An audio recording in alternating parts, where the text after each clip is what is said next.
అన్న నమస్తే అన్న. నమస్తే బ్రదర్.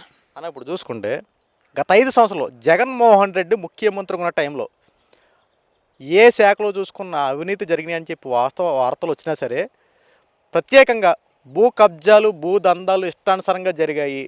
ప్రభుత్వ భూముల్ని చాలామంది ఇష్టానుసారంగా దుర్వినియోగం చేసుకొని వాళ్ళ స్వలాభం కోసం అమ్మేసుకున్నారు. చాలామంది భూ కబ్జాలు జరిగినాయి అంటున్నట్టు మొన్న సర్వే చేస్తే రెవెన్యూ డిపార్ట్మెంట్లో ఇలాంటి అవకతవకలు చాలా బయటపడ్డాయి. సో ఈ రోజున చంద్రబాబు నాయుడు గారు ఆ అంశం మీద మాట్లాడుతూ చాలా కీలకమైన నిర్ణయాలు బయట తీశారు. ఏంటన్న గత 5 సంవత్సరాలు భూ కబ్జాలు నిజంగా జరిగాయి లేదంటే ఎన్ని రూమర్స్ అంటారా? రూమర్స్ అనడానికి లేదండి, చాలా స్పష్టంగా కనిపిస్తూ ఉంది. ఎందుకు స్పష్టంగా కనిపిస్తూ ఉంది అంటే, అబ్బో అసలు వైసీపీలో టాప్ మోస్ట్ నాయకులుగా గతంలో మంత్రి పదవులు అనుభవించిన వాళ్ళు కావచ్చు, లేదంటే నోటికి పనిచెప్పి అప్పుడున్న ప్రతిపక్ష పార్టీ అధినేతల్ని ఆ పార్టీలో ఉన్న నాయకుల్ని ఇష్టానుసారం మాట్లాడిన వాళ్ళే ఈ భూ కబ్జాల్లో ప్రధానమైన నిందితులుగా ఉన్నారు. అంటే నిజంగా జగన్మోహన్ రెడ్డి భూ కబ్జా చేయకపోతే ఆయన దిగిపోయే ముందు ఒక చట్టం తీసుకొచ్చాడండి. ఏంటది అంటే ల్యాండ్ టైటిలింగ్ యాక్ట్ అని. వాళ్ళకి సంబంధించిన నాయకులు లేదా Jaganmohan Reddy land titling act అనే దాన్ని ఎందుకు తీసుకొచ్చారు అంటే, వాళ్ళు కబ్జా చేసిన భూమిని లీగల్గా తమ వశం చేసేసుకోవడానికి ఆ చట్టాన్ని జగన్మోహన్ రెడ్డి తీసుకొచ్చాడు. ఎందుకంటే ఇప్పుడు వాళ్ళు కబ్జా చేశారండి, మళ్ళీ మన కర్మగాలి ఆ భూ కబ్జా ఎవరైతే ఆ భూకి అసలు ఓనర్ ఉంటాడో వాళ్ళ టైం బాగోక జగన్మోహన్ రెడ్డి గెలిచి ఉన్నాడు అనుకోండి, ఈ ల్యాండ్ టైటిలింగ్ యాక్ట్ అనేది అమలు జరగడమే కాదు, తద్వారా ఎవరైతే ఆ భూములు కోల్పోయారో వాళ్ళు వెళ్ళి అధికారిని అడిగితే తిరిగి వీళ్ళ మీదే కేసులు పెట్టి వీళ్ళని చిత్రహింసలు పెట్టి ఇబ్బందులు పెట్టేదానికి కూడా అన్ని రకాలుగా వాళ్ళు స్కెచ్ గీసుకుని రెడీగా చేసి పెట్టుకున్నారు. సో రాష్ట్ర ప్రజల టైం బాగుండి ఎవరైతే భూములు కోల్పోయారో వాళ్ళ అదృష్టం కలిసి వచ్చి ఈరోజు కూటమి ప్రభుత్వం అధికారంలోకి రావడం, గత 5 ఏళ్లలో వీళ్ళు దోచుకు తిన్న అక్రమంగా ఆక్రమించుకున్న భూములన్నింటినీ కూడా కూటమి ప్రభుత్వం వెలికి బయటకు తీస్తూ ఉంది. తిరిగి ఎవరైతే ఆ భూమికి అసలు పట్టాదారుడు ఉంటారో వాడికి తిరిగి అందించే విధంగా ఈరోజు ప్రయత్నాలు చేస్తూ ఉంది. అంటే ఇది మనకు మనంగా అంటే ఇప్పుడు వేరే పార్టీలో ఉన్న వాళ్ళు ఈరోజు వైసీపీలో మీద ఆరోపణలు వస్తున్నాయంటే టీడీపీ వాళ్ళు, జనసేన వాళ్ళు, బీజేపీ వాళ్ళు ఆరోపణలు చేస్తున్న విషయం కాదండి ఇది. గతంలోనే అధికార పార్టీలో ఉన్న కొంతమంది ఎవరైతే కబ్జాలు చేశారో వాళ్ళ మీద అదే పార్టీలో ఉన్న వాళ్ళు ఆరోపణలు చేశారు. అవి ఆరోపణలు కాదు, వాస్తవాలు అనేది ఈరోజు బయటపడింది. ఫర్ ఎగ్జాంపుల్ చూసుకుంటే, గతంలో రోజా గారు మినిస్టర్ అయిన తర్వాత ఆవిడ ఎక్కడో ఆవిడ నియోజకవర్గానికి సంబంధించిన చోట ఒక 50 ఎకరాలు సంబంధించి భూమి కబ్జా అయిపోతే దానికి ఆవిడ సపోర్ట్ చేశారనో లేదా 50 ఎకరాలని ఆవిడే కబ్జా చేశారని చెప్పి ఒక మండల స్థాయి నాయకుడు ఆయన భార్యతో కలిసి ప్రెస్ మీట్ పెట్టి మరి రోజా గారి మీద ఎలిగేషన్స్ చేశారా లేదా? అలాగే పెద్దిరెడ్డి రామచంద్రారెడ్డి ఆయన ఎన్ని విధాలుగా దోచుకున్నాడో మనందరికీ తెలిసిందే. ఆయనకి సంబంధించి ఆయన పార్టీ వాళ్ళు ఎవరో మాట్లాడకపోయి ఉండొచ్చు. ఈరోజు రామచంద్ర యాదవ్ అని చెప్పి ప్రతి ఒక్కరికి నాకు తెలిసి ఐడియా ఉండే ఉంటుంది. ఎందుకంటే కొత్తగా ఒక పార్టీ పెట్టారు, BCYMC సంథింగ్ ఏదో పార్టీ పెట్టాడు ఆయన. సో ఆ పార్టీ పెట్టడానికి మూల కారణం కూడా ఈయనే, ఎవరు? పెద్దిరెడ్డి రామచంద్రారెడ్డి గారు. ఎందుకంటే ఆయనకు సంబంధించిన ఆస్తుల్ని భూముల్ని కూడా ఈయన దోచేయాలని చూశాడు. దాంతో ఆయన ఇక్కడ ఎవరు ఆయన పట్టించుకోవట్లేదు కాబట్టి సో ఏదో విధంగా తీసుకొచ్చి చేయాలి, ప్రజలకి చేయాలని చెప్పి రామచంద్ర యాదవ్ గారు లాంటి వాళ్ళు పార్టీ పెట్టుకుని ప్రజల్లోకి ఏదో తీసుకెళ్ళాలి అని చెప్పి అనుకున్నారు. బట్ అది విఫలమైంది.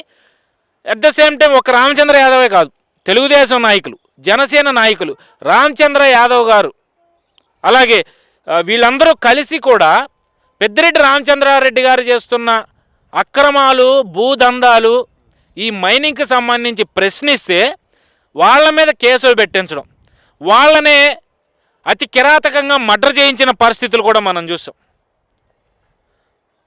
ఇలాంటివి మన కళ్ళ ముందే కనిపించాయి. ఇక కేతిరెడ్డి, ఆయన పేరేంటి, కేతిరెడ్డి సంథింగ్ ఏదో పేరు ఉంది, గుడ్ మార్నింగ్ స్టార్ గారు, అసలు ఆయన భూ కబ్జా ఆయన ఇల్లే 50 ఎకరాల్లో కట్టుకున్నాడంటే అంటే లోకేష్ గారు మనకి మ్యాప్తో సహా క్లియర్గా చూపించారు ఆయన పాదయాత్ర అప్పుడు. సో ఇన్ని రకాలుగా భూ కబ్జాలు చేసుకున్నారు. అంటే నేను ఎగ్జాంపుల్లో 3 పేర్లే చెప్పా. ఇప్పుడు కొడాలి నాని ఉన్నాడండి బూతుల మంత్రి గతంలో. ఇప్పుడు ఆయన గుడివాడ సెంట్రల్లో నడిబొడ్లో ఆయన పార్టీ ఆఫీస్గా నడుపుతున్న బిల్డింగు ఒక సినిమా థియేటర్. అది ఎంతమందికి తెలుసు? ఆ సినిమా థియేటర్ ఓనర్ని బెదిరించి భయపెట్టి బలవంతంగా లాక్కుని కొడాలి నాని ఆ థియేటర్ని తన పార్టీ ఆఫీస్గా మలుచుకున్నాడు. ఇక వల్లభనేని వంశీ గురించి మనం ఎంత తక్కువ మాట్లాడకుండా అంత మంచిది. ఎందుకంటే అతను చేయని దందా లేదు, గతంలో ఎన్నో చేశాడు.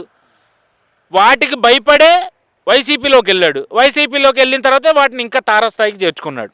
ఇలా ఒకళ్ళ తర్వాత ఒకళ్ళు రాష్ట్ర ప్రజల సొమ్ముని రక్తం పీల్చినట్టు జలగల్లాగా పట్టుకుని పీల్చేసి ఈరోజు మాకేం తెలియదు, మా మీద అక్రమంగా అబాండాలు వేస్తున్నారు అని చెప్పి ఈరోజు వైసీపీ నాయకులు మాట్లాడడం అనేది నిజంగా చాలా హాస్యాస్పదంగా ఉంది.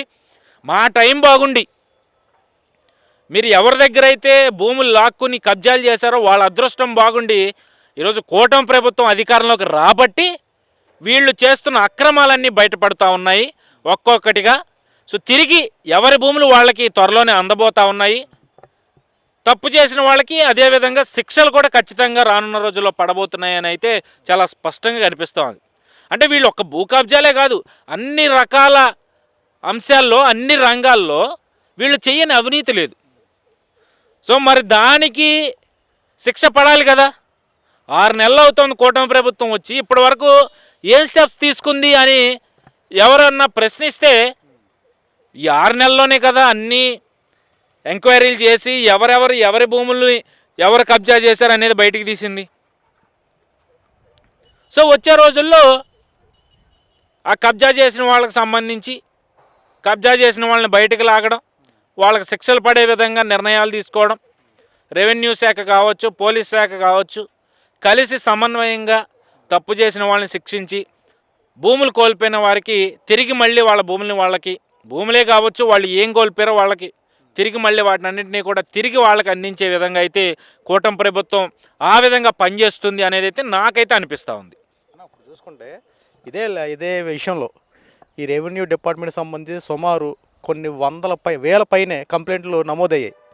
ప్రతి ఊరిలో కూడా పల్లెటూరుల దగ్గర నుండి జిల్లాల వరకు ఎక్కడ చూసుకున్న కంప్లైంట్లు ఫైల్ అవుతూనే ఉన్నాయి. ఏంటన్నా అసలు భూములు ఎంత కబ్జాలు జరుగుతున్నా గత 5 సంవత్సరాలు నోరు కూడా ఎత్తనలేదంటారా? లేదు కదా, నోరెత్తితే ఎలా ఎందుకు ఉంటుంది పరిస్థితి? ఇప్పుడు ఎటు పనికిరాని పథకాల గురించి మాట్లాడుతుంటేనే అరెస్టులు చేసి చిత్రహింసలు పెడుతున్నారు. ఇక భూముల గురించి మాట్లాడే ధైర్యం ఎవరు చేస్తారండి? అసలు భూముల గురించి ఇప్పుడు మనం అంటే మాట్లాడాం, ఎందుకంటే మన దాకా రాదు కాబట్టి. అది ఆ భూమి కోల్పోయినడికి బాధ వస్తుంది కదా, వాడెళ్ళి రెవెన్యూ డిపార్ట్మెంట్ దగ్గర మొరపెట్టుకుంటాడు కదా. మొరపెట్టుకున్నప్పుడు ప్రభుత్వ ఉద్యోగం చేస్తున్నవాడు, ప్రజల సొమ్ముని జీతంగా తీసుకుంటున్నవాడు, వాళ్ళకి స్పందించాలి కదా. అలా స్పందించడం మానేసి అప్పుడున్న అధికార పార్టీ ఇచ్చిన అవినీతి సొమ్ముకి అలవాటు పడిపోయి ఎవరైతే ఆ భూమి సొంత ఓనర్ ఉంటాడో అతన్నే ఇబ్బంది పెట్టి అతని మీదే తిరిగి కేసులు పెట్టి వీళ్ళుగా సొంతగా కాగితాలను సృష్టించేసుకుని ఈ భూమి మాది, మా తరతరాల నుంచి వస్తుంది అని చెప్పి సొల్లు కబుర్లు చెప్పుకుని సామాన్యుణ్ణి అన్ని రకాలుగా కూడా ఇబ్బంది పెట్టారండి. ఇక మాట్లాడే ధైర్యం ఎవరు చేస్తారు? ఇప్పుడు గతంలో నేను ఇదే డిపార్ట్మెంట్లో ఉన్నా, మీకులాగానే మైక్ పట్టుకుని తిరిగా, ప్రజల్లోకి వెళ్ళినప్పుడు ప్రతి ఒక్కరు కూడా 2 ముక్కలు మాట్లాడండి ఈ ప్రభుత్వం గురించి అంటే, ఎందుకు బాబు మమ్మల్ని తీసుకెళ్ళి జైల్లో పెట్టి కొట్టించడానికా అని చెప్పి మాట్లాడిన కొన్ని వందల వేల మందిని నేను చూశానండి. సో అంత భయపెట్టేశారు వీళ్ళు. చిన్న చితక వాటికే భయపెట్టిన వాళ్ళు భూములండి, కోట్ల రూపాయలు విలువ చేసే, లక్షల రూపాయలు విలువ చేసే భూములండి. వాటి గురించి ఎవరన్నా నోరెత్తనిస్తారా? అదే జరిగింది. కూటమి ప్రభుత్వం వచ్చింది కాబట్టి ఇప్పుడు ఆ దురాఘాతాలన్నీ బయటపడుతున్నాయి. కూటమి ప్రభుత్వం రాకపోతే ఇంకెవరికి తెలిసేవి కాదు. ఆ భూములన్నీ వాళ్ళ పరం అయిపోయాయి ల్యాండ్ టైటిలింగ్ యాక్ట్ ద్వారా. సో మన అదృష్టం, మన టైం బాగుంది అంతే. థ్యాంక్ యూ అన్న. Thank you brother.